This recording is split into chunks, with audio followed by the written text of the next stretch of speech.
Olá, hoje a gente vai mergulhar num assunto que parece até ficção científica, mas que tem raízes em rituais de milênios atrás, a ibogaína.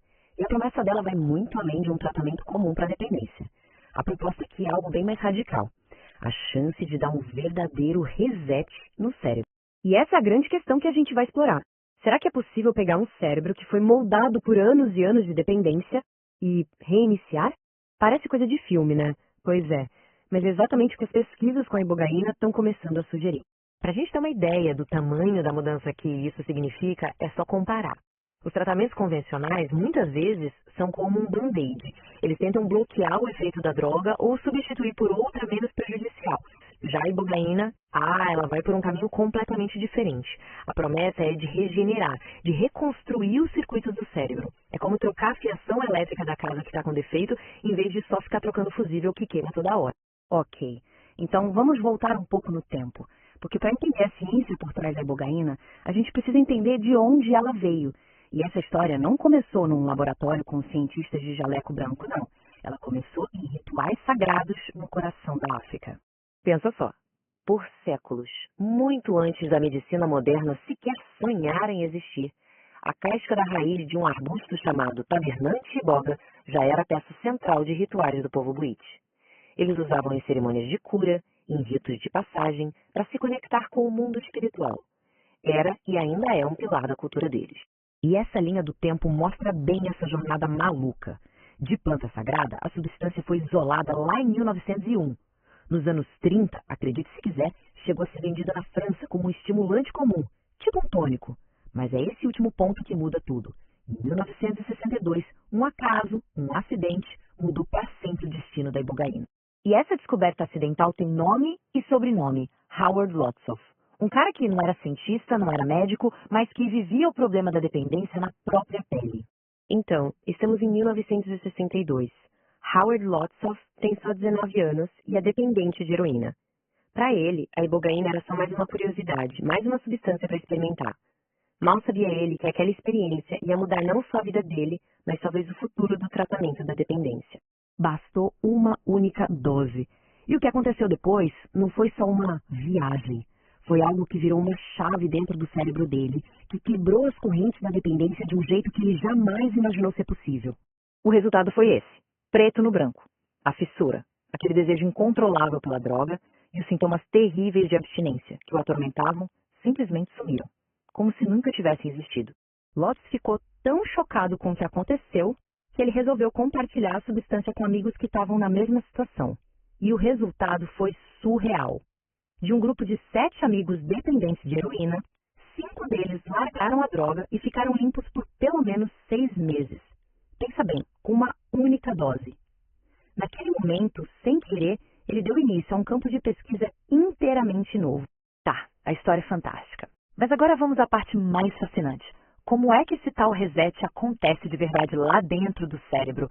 Como uma única dose pode ter um efeito tão poderoso e duradouro? A resposta está numa palavra que é chave para tudo isso, neuroplasticidade, que nada mais é do que essa capacidade incrível que o nosso cérebro tem de se adaptar, de se reorganizar, de criar novos caminhos. E a ibogaína parece ser um tipo de interruptor que liga essa capacidade na potência máxima. Funciona mais ou menos assim, ó. A ibogaína estimula a produção de uma substância no cérebro que são como fatores de crescimento, tipo o GDNF e o BDNF. A melhor forma de pensar neles é como se fossem um adubo para os neurônios. Esse adubo incentiva o cérebro a criar conexões novas e mais saudáveis.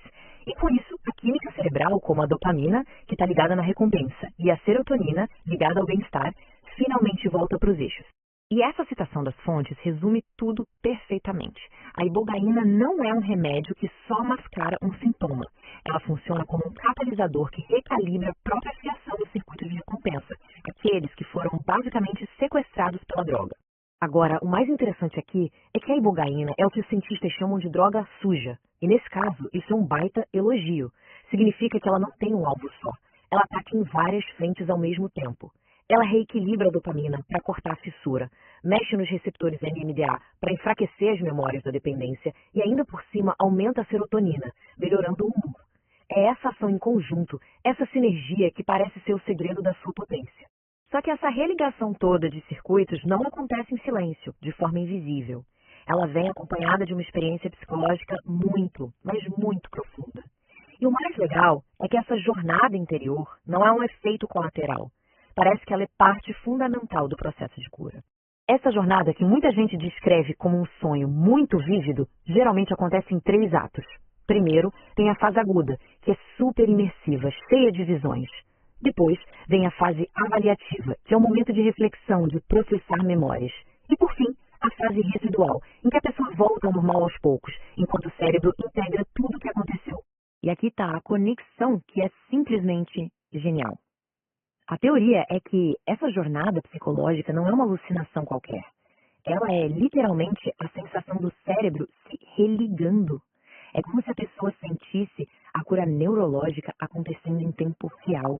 Mas espera, que a história não acaba por aí.